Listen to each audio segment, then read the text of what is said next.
biggest mistake I see CrossFitters make in December is an all or nothing approach where one missed session leads to 2 weeks off and all of a sudden it's January and you feel like you're starting from zero. I've coached hundreds of athletes, from people who are trying to get their first toaster bar to athletes throwing down on elite floors, and the difference between the ones that keep progressing and the ones that fall off the bandwagon comes down to one thing, and that is how to train when life isn't normal. So in this video, I'm breaking down 3 rules that I give my athletes to help navigate when life gets chaotic without being that psycho who tells you to bring Tupperware to Christmas Day lunch.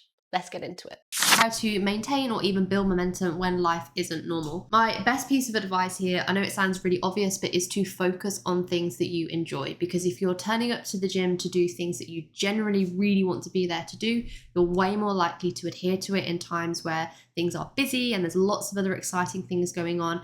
And anything that you adhere to consistently, you are going to see progress in. There's many occasions during non-busy times in the year where you don't necessarily love everything in your training.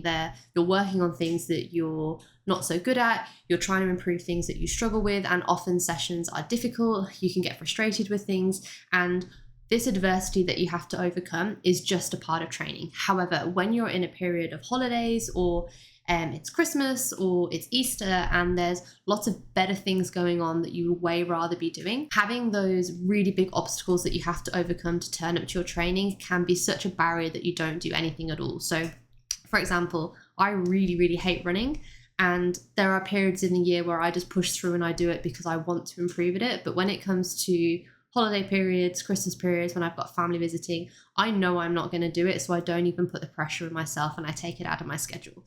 Focus on the things that you really want to turn up to. You will turn up to them and you will see progress in those areas. And that is completely fine. Second thing, which kind of links into this, is prioritize and work with intent.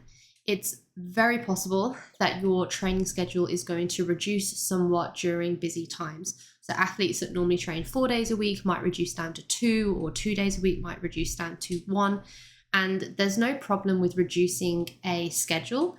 You can still make really marked progress just in fewer things. And I know it sounds really obvious, but I think it's something people forget. If you're only training 1 or 2 or 3 days compared to your higher load, reduce the things that you are trying to focus on, have 1, 2, or 3 very clear goals, and train for them with intent. Anything that you do with the correct intention in the gym, you're going to see progress in. So although you might have a slightly smaller focus over these busy times, you can still make really marked improvement in that as long as the intention is there. And this is actually something I always explain to my athletes across the board. I would way rather someone come and do a smaller schedule, whether it be in a holiday period or not, and we do it really well to a high quality, because that athlete is going to see clear progress in those areas, as opposed to a diluted, bigger training schedule that isn't done as well. And then finally, I'm going to touch base on nutrition, because we all know that the way that you fuel and recover from your training blocks in terms of what you eat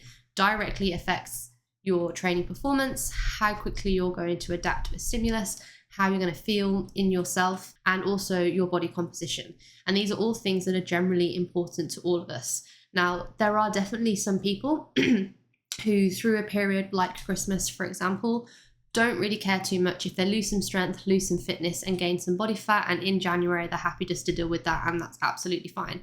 And if that is you, then all power to you. You don't need to even consider what I'm saying now. There's also a group of people that come, say January, keeping on the Christmas theme, that would be quite upset if they had lost a lot of strength, lost a lot of fitness, or gained a lot of body fat.